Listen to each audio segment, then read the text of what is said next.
अस्सलाम वालेकुम दोस्तों, उम्मीद करता हूँ आप सब खैरियत से होंगे। आज जिस टूल को हम इंस्टॉल करना सीखेंगे उसका नाम है नेस्टनोड। ये एक open source file hosting platform है और ये बिल्कुल वैसे ही काम करता है जैसे गूगल ड्राइव है, ऑफिस 365 है या ड्रॉपबॉक्स है।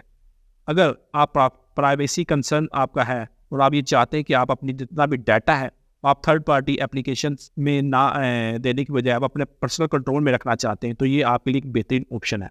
इसको आप अपने लोकल सर्वर पर भी इंस्टॉल कर सकते हैं और आप किसी भी क्लाउड कंप्यूटिंग के सर्वर पर भी इसको आप इंस्टॉल कर सकते हैं। तो इस एप्लीकेशन को मैंने AWS पर डिप्लॉय किया है और आज हम यही देखेंगे कि कैसे इसको किसी भी क्लाउड कंप्यूटिंग कंपनी पे आप इंस्टॉल कर सकते हैं। अगर आप लोकल पे भी करना चाहते हैं तो स्टेप्स सेम यही होंगे, सिर्फ फ़र्क ये होगा कि वो एक क्लाउड पे है और ये आपके लोकल सर्वर है। तो इसकी फ़ीचर की बात की जाए तो इसमें आपको मुख्तलिफ फ़ीचर्स मिलते हैं, बिल्कुल वैसे ही जैसे गूगल ड्राइव में आप एक्सेल की, वर्ड की या आप कह लें कि PPT फाइल्स को बना सकते हैं, एडिट कर सकते हैं। तो बिल्कुल ये फाइल्स की जो ऑप्शन है ये आपको यही काम करती है। इसी तरह फ़ोटो में अगर आप अपने इमेज वगैरह को सेव करना चाहते हैं तो आप फ़ोटोज़ को यहाँ सेव कर सकते हैं। इसी तरह टॉक की आपको फैसिलिटी मिलती है कि आप अगर फ़र्ज़ करें आप मुख्तलिफ यूज़र को इसमें एक्सेस देते हैं आप इस प्लेटफॉर्म की, तो उसमें आप उनसे बात भी कर सकते हैं और उनके वीडियो कॉल भी कर सकते हैं और वॉइस मैसेजिंग भी कर सकते हैं।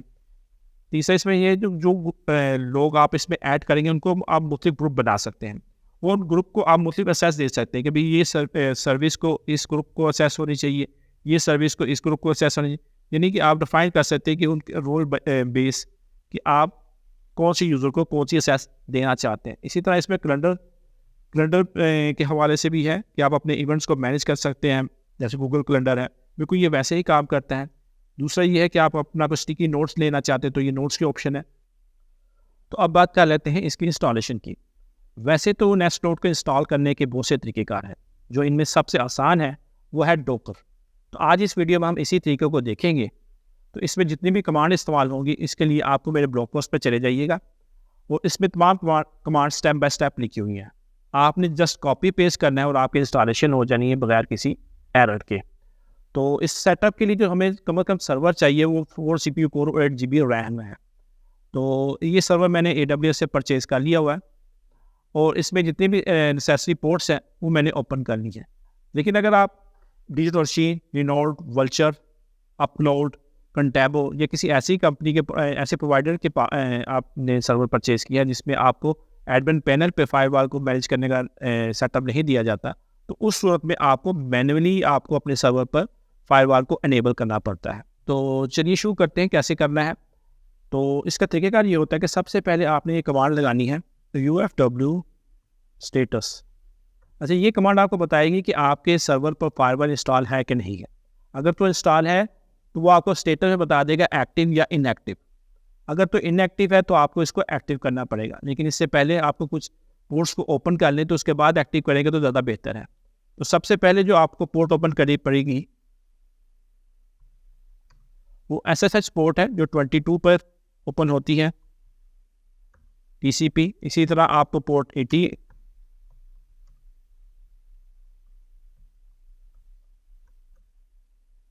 इसी तरह पोर्ट 443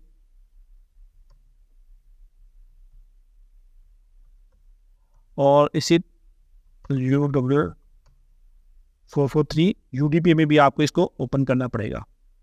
ये पोर्ट्स आपने ध्यान से ओपन करनी है। इसमें अगर कोई भी पोर्ट्स आपकी मिस हो जाती है तो फिर आपको किसी ना किसी सर्विस में आपको इशू आएगा उसकी कनेक्टिविटी में। तो ये हमने 4 पोर्ट्स ओपन करनी है। इसके अलावा आपको 3478 TCP। अच्छा, ये अगर पोर्ट ओपन करते हैं तो इसमें ये होगा कि आपके सर्वर पर वीडियो टॉक यानी वीडियो की फैसिलिटी भी मिल जाएगी। आप अपने यूज़र के साथ आप वीडियो कॉल भी कर सकते हैं। तो इस पोर्ट को आप भी ओपन कर लें। इसके अलावा एक और पोर्ट हमें चाहिए होगी UFW 8080 TCP, ठीक है। और ये पोर्ट्स ओपन करने के बाद आपने करना ये है कि UFW एनेबल की कमांड को रन करना है। जैसे ही रन करेंगे तो ये आपसे पूछेगा कि आपने इसको एनेबल करना चाहते हैं, तो आपने वाई प्रेस कर देना है अगर आप डिजिटल मशीन, लिनोड और वल्चर पे है। लेकिन अगर आप जैसे कि मेरे साथ मेरे सिनेरियो में है, मैंने AWS से लिया हुआ है। अगर आपने AWS या गूगल क्लाउड या आप कह लें अज्योर पे या अलीबाबा पे है, जहाँ पर आपको फायरवॉल्स की मैनेज करने के लिए आपको एडमिन पैनल में दिया जाती है, फैसिलिटी दी जाती है, तो वहाँ पर आपको ये स्टेप करने की ज़रूरत नहीं है। तो आपने यहाँ वाई करके एंटर प्रेस कर देना है, तो आपकी जो जितने भी नेसेसरी पोर्ट्स हैं वो ओपन हो जाएंगे। लेकिन चूंकि मैं नहीं करना चाहता, क्योंकि मेरे से ऑलरेडी मैंने सर्वर अपने एडमिन पैनल पर कर लिया है, तो मैं इस स्टेप की मुझे ज़रूरत नहीं है। और ये इनेबल करने के बाद आपने दूसरा काम ये करना है कि इसका स्टेटस चेक करना है। तो इससे होगा ये कि आपकी जितनी भी पोर्ट्स ओपन होगी, जो अभी आपने ओपन किया, वो आपको उसका स्टेटस आ जाएगा कि ये ओपन है कि नहीं है। अगर तो वो तमाम पोर्ट्स जो आपने ओपन किया नज़र आती हैं रिप्लाई में, तो उस सूरत में इसका मतलब है कि आपकी फायरवॉल एक्टिव हो चुकी हुई है, आपकी सिर्फ वही पोर्ट्स ओपन है जिसकी ज़रूरत है, बाकी जितनी भी गैर ज़रूरी पोर्ट्स हैं वो ब्लॉक हो जाएंगी। तो इस स्टेप को आपने करना है। यहाँ से हम Ctrl+L को करते हैं प्रेस और स्क्रीन को कर लेते हैं साफ। अच्छा, इस इंस्टॉलेशन करने के लिए सबसे पहले हमें डोकर चाहिए। तो डोकर के लिए जैसे कि हम तमाम वीडियोस में देखते हैं कि डोकर को इंस्टॉल करने के लिए मेरा एक स्क्रिप्ट है, तो उसको आपने यहाँ से कॉपी करना है ब्लॉग पोस्ट से, और यहाँ कर देना है पेस्ट और एंटर का बटन प्रेस कर देना है। अब ये करेगा क्या, आपकी अपडेट्स करेगा, आपका डोकर को इंस्टॉल करेगा और डोकर कंपोज को इंस्टॉल करता है। तो ये थोड़ा सा टाइम लेगा, तो उतनी देर में वीडियो को पोस्ट करता हूँ, दोबारा आपके पास हाजिर होता हूँ।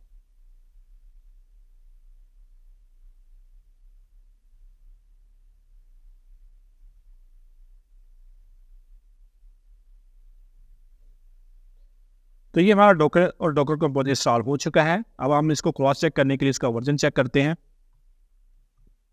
Docker -v। तो आप ये देख सकते हैं इसका करंट वर्जन इसका 25.0.1 है। और इसी तरह डोकर कंपोज का हम चेक कर लेते हैं, -v। तो ये डोकर कंपोज भी इंस्टॉल हो चुका है।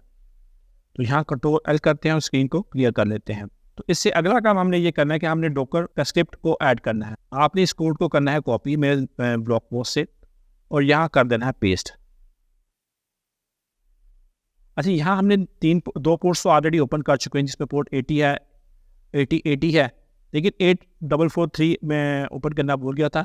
लेकिन उसको तरीक़ेकार वही होगा जैसे आपने दूसरी पोर्ट्स को ओपन किया, बिल्कुल वैसे ही आपने ओपन करनी है। अलबत्ता मैंने अपने AWS पे ये पोर्ट्स को ओपन किया हुआ है।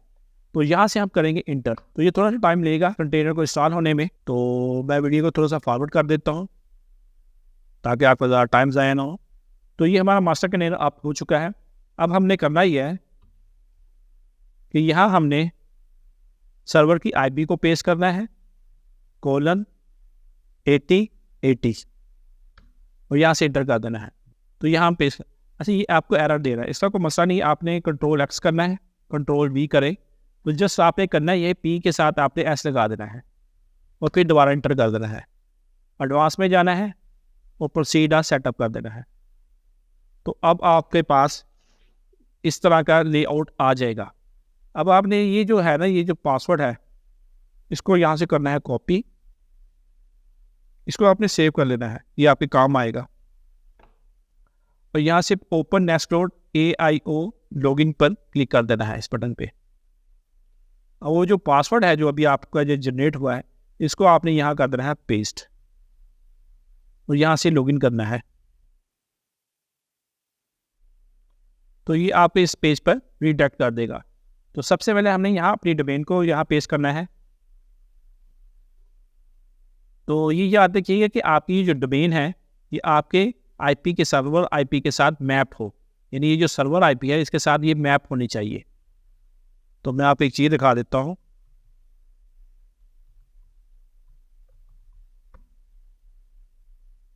एक साइट है, तो यहाँ अगर आप अपनी डोमेन को पेस्ट करते हैं,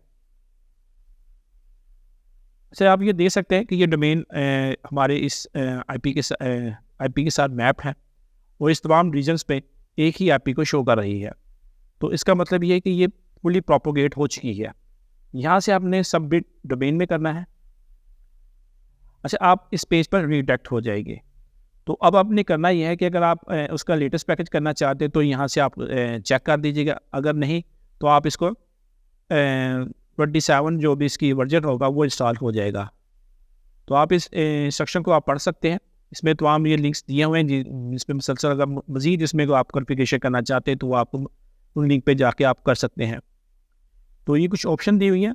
तो ये क्लैम एवी, तो ये एंटीवायरस है बैकएंड फॉर नेक्स्टक्लाउड। अगर ये चाहते हैं तो इसके लिए आपको 1 GB एडिशनल रैम चाहिए होगी। तो इसको भी हम चेक कर देते हैं।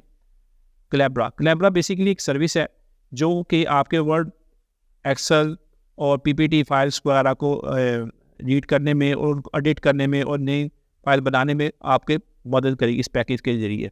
अदरवाइज़ जो बेसिक इंस्टॉलेशन होती है उसमें ये नहीं मिलता, लेकिन ये ऑल इन वन है तो इसमें आपको ये ऑप्शन मिलती है कि अगर आप इसी पैकेज में इंस्टॉल करना चाहते हैं तो ये भी आप इसी सर्वर पर इंस्टॉल हो जाएगा। इससे तो आप फुल टेक्स्ट सर्च है, इसके लिए भी आपको 1 GB रैम चाहिए। इमेजिनरी है तो प्रीव्यू ऑफ हाइस, आप बेसिकली ये पैकेजेस हैं जो आप इंस्टॉल करते हैं। इसी तरह नेक्स्टक्लाउड टॉक है। नेक्स्टक्लाउड टॉक ये करता है कि आप अपने जितने भी यूज़र हैं उनके साथ आप वीडियो कॉल कर सकते हैं। तो अगर आप रिकॉर्डिंग भी करना चाहते हैं तो इसके लिए भी आप रिकॉर्डिंग की भी ऑप्शन आपको दे दी जाएगी, लेकिन इसके लिए आपको कम से कम 2 CPU कोर चाहिए। तो कम से कम ये आप कह लें कि 4 CPU कोर और 8 GB रैम के लिए ये मिनिमम इसके रिक्वायरमेंट को पूरा करता है। लेकिन अगर बेहतर ये होगा कि अगर आपका कोर और रैम जितनी ज़्यादा होगी वो उतना ही अच्छा इसको परफॉर्म करेगा अगर आपका यूज़र लोड ज़्यादा है। तो Docker socket proxy needed for API, अगर आपको API भी चाहिए तो इसको भी आप यहाँ से क्लिक कर सकते हैं। सेव चेंजेस कर दें, ठीक है, ये चेंजेस हो गई हैं। अब हमने करना ये है कि download and start the containers. आप नीचे देख सकते हैं टाइम जोन, इसमें आप अगर देना चाहे तो आप अपना जो भी टाइम जोन होगा वो आप उसके मुताबिक आप दे सकते हैं। तो इसमें ही एक लिंक दिया हुआ है, इस पर आप जाके आप अपना टाइम जोन देख सकते हैं कि आप किस एरिया से है और उसके हिसाब से आप उसको टाइम जोन यहाँ मेंशन कर सकते हैं। तो मेरा एशिया कराची है, पाकिस्तान में हूँ तो मुझे एशिया कराची आएगा, तो मैं यहाँ पेश कर देता हूँ। अब आपने करना ही है कि डाउनलोड एंड स्टार्ट कंटेनर करते हैं। पहले मैं देख लेता हूँ कि वो चीज़ तो नहीं रह गई, ठीक हो गया जी। तो यहाँ से हम डाउनलोड एंड स्टार्ट कर देते हैं। तो ये कुछ टाइम लेगा इंस्टॉलेशन में, तो जैसे ही इंस्टॉलेशन कंप्लीट होती है मैं दोबारा आपके पास हाजिर होता हूँ। तो ये देखें कुछ कंटेनर इसके आप हो चुके हैं। इसमें अब नोटिफाई पुश का कंटेनर रह गया, नेक्स्टक्लाउड का रह गया और अपाची का है। तो थोड़ी देर आप इसका इंतज़ार करें, तकरीबन 3 से 4 मिनट या 5 मिनट इंतज़ार करने के बाद इसको यहाँ से रीलोड कर लीजिएगा। तो मैं थोड़ा दोबारा वीडियो को पॉज कर देता हूँ। तो आप ये देख सकते हैं तमाम कंटेनर आप हो चुके हैं और ये मैंने कोड को यहाँ से किया है कॉपी और इसको यहाँ का पेस्ट। अब मज़ीद देखते हैं इसमें कोई और चीज़ रहेगी जो हमने नहीं की। तो बैकअप एंड रिस्टोर करना चाहते हैं तो इसमें आप उसकी कोई लोकेशन देनी पड़ेगी, या तो आप इसको सेपरेट ड्राइव पे कर लीजिएगा, अगर नहीं है आपके पास तो आप इसी सर्वर के कोई और फोल्डर में इसको आप सेव कर सकते हैं। तो मैं मोड के डायरेक्टरी के अंदर इसको सेव कर देता हूँ, बैकअप को।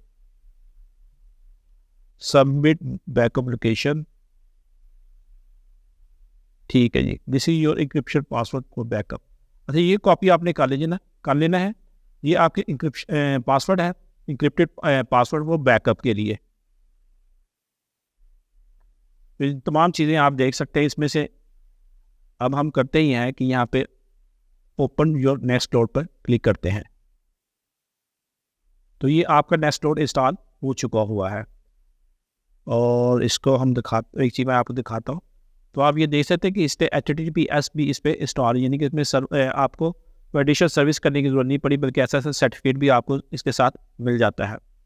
तो यहाँ हम लिखेंगे एडमिन, पासवर्ड यहाँ से लेंगे ये वाला, इसको करते हैं कॉपी,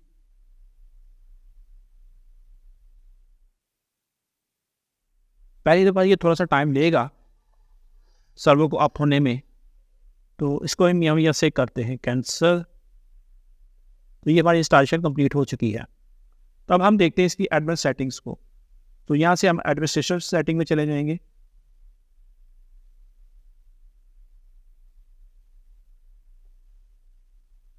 तो ये सिक्योरिटी एंड सेटअप वार्निंग्स। तो ये आपको अगर इस सेटअप में तो कोई भी लूप सोल होगा वो आपको बता देगा कि ये चीज़ें आपने सेटिंग करनी है। तो थोड़ा सा वेट करते हैं हम इसका। तो ये देखिए 3 वार्निंग्स दे रहा है। एक तो ये है कि ये mode address was identified as 1 2 3 4 5, ठीक है। दूसरा इसमें सेंड मेल का है। अच्छा, दूसरी बात ये है कि ये जो तमाम एरर देता है इसका साथ इसकी डॉक्यूमेंटेशन भी देता है। तो अगर फर्ज कि ये पहला जो एरर है इसको हम देखते हैं, तो ये मैं एक्स्ट्रा जो है वो मैं डिलीट बंद कर देता हूँ। तो ये कहता है जी कॉन्फ़िग पीएचपी में जाके आपको ट्रस्टेड प्रॉक्सी को आपको पैरामीटर सेट करना पड़ेगा। तो ये हम देख लेते हैं। तो यहाँ से मैं इस फाइल को करता हूँ कॉपी कॉन्फ़िग पीएचपी और अपने टर्मिनल पर चलते हैं हम और यहाँ से मैं एक न्यू टैब ओपन कर लेता हूँ।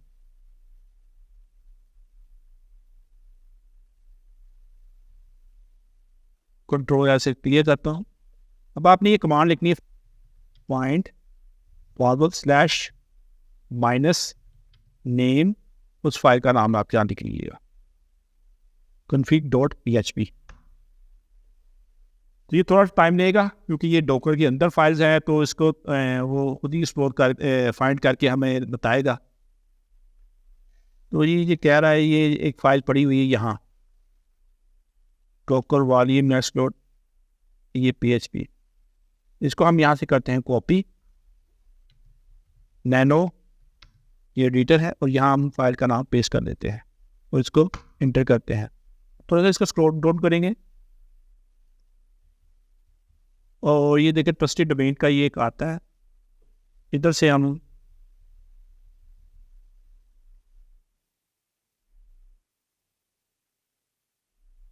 यहाँ हम सर्वर की आईपी को पेस्ट कर देंगे, Ctrl+X+Y।